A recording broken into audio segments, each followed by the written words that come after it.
What would you say to someone who says that gender dysphoria is a mental illness? They can go themselves. You don't want to answer that question? My personal opinions would offend some people. I would let them be whoever they want to be. Does this still apply even if they're under 18? We're supposed to be the land of freedom. They could have a lot of regrets. The parent, honestly, they could off. So today I'm out here and the question I'll be asking is, should minors be allowed to transition? Yes, absolutely. Because it's their body, they're going to grow up either just on puberty blockers so they can make a decision later or feel comfortable in their own body. I guess more so they should be able to do puberty blockers because that doesn't affect anything. If they cannot smoke cigarettes or drink alcohol, then what gives them the right to choose their gender? I do believe that it's a huge part of the family too. You know, as an outsider, it's always easy for you to say yes and no because you don't know that person. But if I am a parent and I see my kids not happy about who they are, then yes, I would let them be whoever they want to be. Minors should be allowed to do what their parents allow them to do. Of course, many people are going to have objections, but people are going to do what they're going to do. So if they don't do it while they're under your roof, they're going to do it later. If it's not approached correctly, they could have a lot of regrets down the road. So they need to get to a certain age where then they can make that choice. So do you think the cutoff age should be 18? Who said that 18 is when you become an adult? If I'm a parent, I want you to wait until at least you're 20, so you get to experience the world a little bit. And then I'd be if you still want to, go for it. But minors, I don't think so, no. When you look at it holistically, it's not one person's decision, and it shouldn't be. Because since 2017, there's been a 20-fold increase in gender transitions with a disproportionate amount of cases amongst teens. I don't want to wait any longer than I have to because I just kind of want to get it over and done with. On one hand, gender-affirming surgery has helped many who've struggled with their identity. But when some studies are showing that up to 30% have detransitioned, we must question the influence of societal pressure and consider the irreversible consequences of allowing life-altering decisions at a young age. And there's so many people who regret this. I ruined my life. But if it ain't hurting anyone, shouldn't we be able to do what we want with our bodies? Because isn't the purpose of life finding ourselves and our identity? Or is this all just a slippery slope to lifelong regret? Guess we gon' see. Currently, there's, age limits for things like getting into bars, drinking, voting. So in that sense, do you think that minors are capable of making a life-altering decision like transitioning? What you're comparing is, that's completely different with being freedom of wanting to be happy for who you are. I think we make life-altering decisions about minors all the time. They make their own decisions like going to college and taking on debt. Did you know 200 kids about last year under the age of 18 medically transitioned and 3,000 got titties? So, but I guess I gotta say maybe getting breast implants is probably a little bit different than let's say taking hormones. Well, which one's better or worse? I can't say what's better or worse, but it's probably different in terms of magnitude. Sure, maybe it is. However, we're supposed to be the land of freedom. I think people should be allowed to make mistakes if they want to. They're gonna do what they want to do anyway. So they might as well have proper care rather than whatever you can just find. You're not gonna yourself because you can't go into a bar. You will and often do yourself because you are not in the body that you should be in. So you think some of the risk associated with not allowing you to transition might be something like unaliving yourself? Absolutely. And so if the case can be made regarding risks of transitioning, I wanted to ask the other side for solutions. What do you propose as an alternative for someone who is experiencing gender dysphoria, but they're minor? You could do the makeup stuff, the drag queen stuff, but I don't know, surgery, and you'll never get it back. So My daughter, she said that she was a lesbian when she was 12, and I went along with it because if that's how she feels inside, I'm not going to discourage her feelings. Now, if my daughter related as a male, I would not encourage her to go and have surgery to do anything to her body like that, not until she's of age. And I would explore their feelings with them and help them go through the process to see. But are we living in a time where a child's autonomy trumps a parent's responsibility? So currently there's a bill being proposed in Washington state where if parent disagrees with their children's desire to want to transition, that authorities can take away that child from that parent. To ensure that these youth have access to safe housing. Do you think that parents should have a say or a final say on whether a child is able to transition or not? That child has to live with that decision, not the parent. The parent, honestly, they could fuck off. You're also talking about such a tiny little fraction of the world that we're making these big decisions for. And if there is a question, it needs to go to the courts, not to the legislative bodies that are making these rules just because they need votes. Yeah, it's a good point, right? Especially when there's external factors like that involved. I don't think a child should be taken away from parents because of the foster care system already. It's already shit. It needs to be helped. I don't think any parent should have their child taken away. And I think that these kids that might be confused and maybe might change their minds in the future would dearly regret that. If you want to claim that to be child abuse, then you also have to claim that choosing not to vaccinate your children is child abuse. You cannot make a healthcare decision by a parent child abuse just because you personally don't agree with it. I think that's the shittiest bill I've ever heard in my life. I'm sorry, that's horrible. Your parents do everything for you. Sometimes they do know best, you know? Because, yeah, you could be going through a phase. Because when studies indicate that trans kids have higher anxiety than average, should we be taking drastic actions for something that could just be a phase? But at the same time, how do we determine whether the desire to transition is due to genuine dysphoria or seeking social acceptance and attention?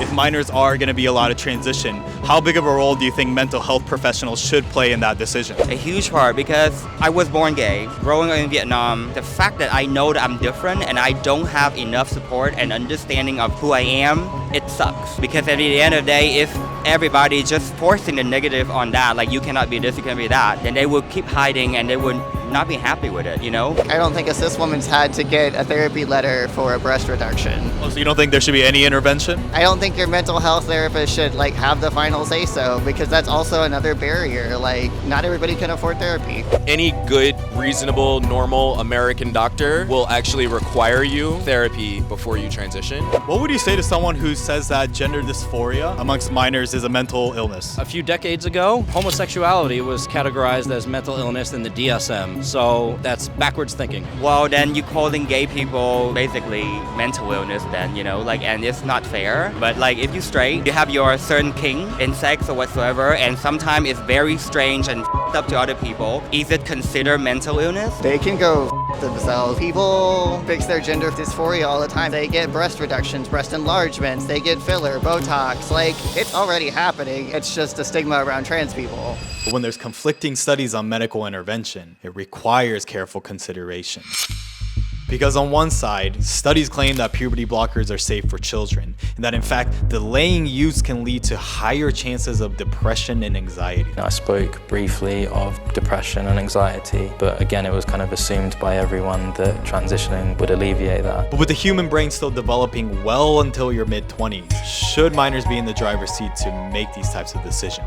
And over the past few years, numerous European countries have conducted systematic reviews of evidence for the benefits and risks of these treatments. And what they uncovered were concerns over potential long-term effects on minors, such as irreversible sterilization and loss of bone density. Puberty blockers, they're given for extended period of time at a time when your developing body needs to be exposed to hormones. This has led European policymakers to set strict eligibility requirements to restrict access, compared to the affirming American approach where the role of the doctor is to affirm the teenager's decision. And so if ethics are concerned, should minors have the ability to give informed consent, especially if there's discrepancies from both sides on the risks? But more importantly, what's causing these exponential increases in the first place? So there's recently been a 20-fold increase in people transitioning into different genders, and that statistic is overrepresented by teenagers. What do you think is the cause of this? You know, there's just like not trends. I'm not saying trends, but like, you know, there's like, I don't know. I don't want to answer that question. You don't want to answer that question? Why not?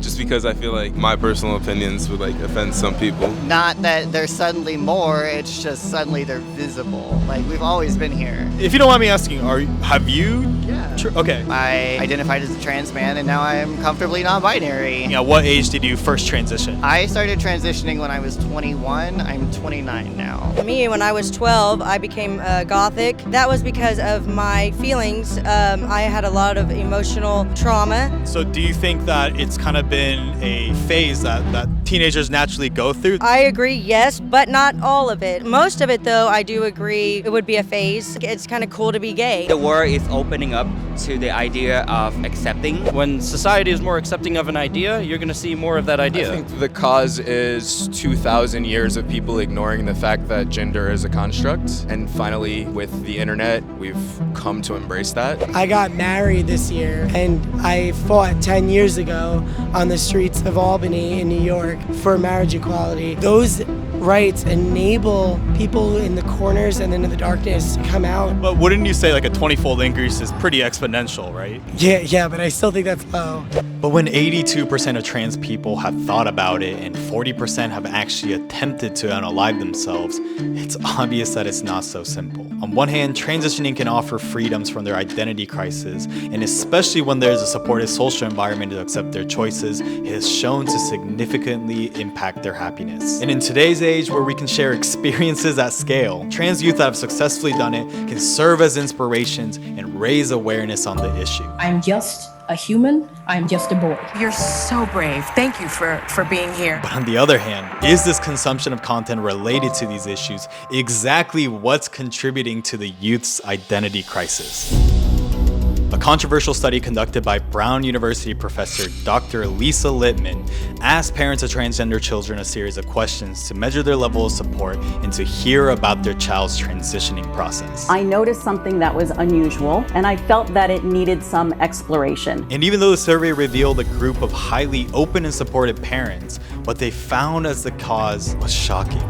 Findings reveal that 87% of the children experienced gender dysphoria, either after being influenced by a friend or after binge watching transition content, or both. I looked at the social media content and it was quite alarming. Teenagers, maybe on Reddit, were saying, I have these feelings, I never fit in, I feel lonely, does that mean I'm trans? And the answer is almost always yes. There were also tips and tricks on how to deceive your parents into getting hormones. And the study also found a high rate of psychiatric disorder diagnoses before the children's gender dysphoria began. And according to one parent, her child had communicated very high expectations that transitioning would solve their problems, and that in her opinion, this was her cure. And so although there are flaws in the study design, such as the data being self-reported, what it potentially shows is the link between social acceptance and the phenomenon of rapid onset gender dysphoria amongst teens. And soon after the study's publication, there was immediate backlash. The study was then later suppressed from Brown's news distribution, citing concerns that the conclusions of the study could be used to discredit efforts to support transgender youth. But was that a justified response? I did not expect this kind of backlash because I was taking a very measured approach. Because genuine concern for a cause requires acknowledging not only its positives, but just as much its negatives. Because when both sides aren't being fairly presented, it raises the question of whether there's something to gain to withhold the information. And so, who would benefit? How can we ensure, though, that the medical community isn't pushing youth to transition in terms of financial gain? Doctors don't make money off of what they do. Insurance companies do. But they are still paid by the insurance company. Diagnosing you with something and making you come back to the doctor again and again and again is going to make them way more money than your transition surgery. There's so many fucking hoops to jump through to get any kind of medical transition. Even when I started, 8 years ago, it was like I had to get 2 letters from my doctor and a therapist, and it's like it's not easy. I think surgeons would be making a killing. A lot of kids would be doing the reverse surgery and then maybe do it again, and then it would just be a mess. It would be a lot of physical trauma for unnecessary reasons. So it may seem far-fetched, but it's worth examining the intentions behind actions. Because depending on your perspective, the same actions in the name of inclusivity can be viewed as protections or forced mandate. In March 22, the U.S. Justice Department issued a letter to all state attorney generals, reminding that laws preventing youth from receiving gender-affirming medical care may infringe on federal protection. And whether it be Argentina that established sex change surgery as a legal right, to even China that set up clinics to safely manage minors' transitions, there have been leaps taken globally in the fight for trans rights. But on the other side is a completely different take on this progression.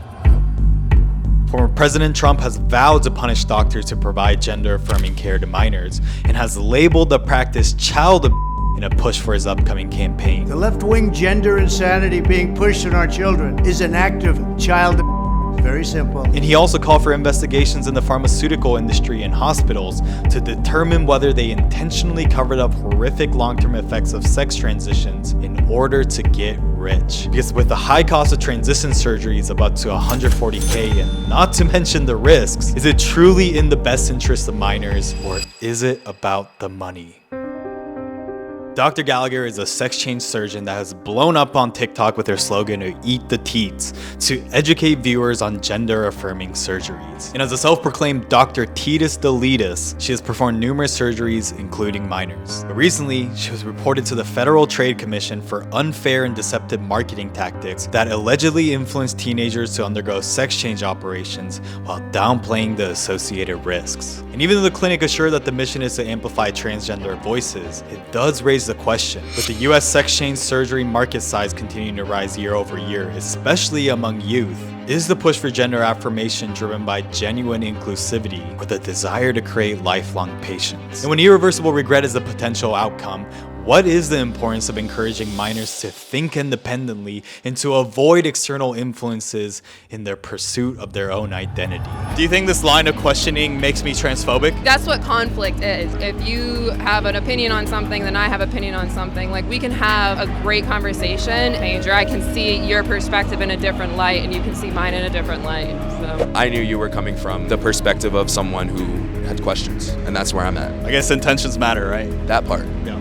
Because no matter who you are, the search for identity is a never-ending struggle. Whether it be wannabe YouTuber Gen to soccer Gen to frat Gen to myself now, it took me trying different things in time to get here. And look, I'm still figuring shit out. But what I realized is that finding who you are only starts by asking the right questions, not only to others, but especially to ourselves. If we started asking questions again, this country wouldn't be as divided as it is. We wouldn't listen to people like Joe Biden or Donald Trump. We would be listening to ourselves. Maybe you should be a politician. One day.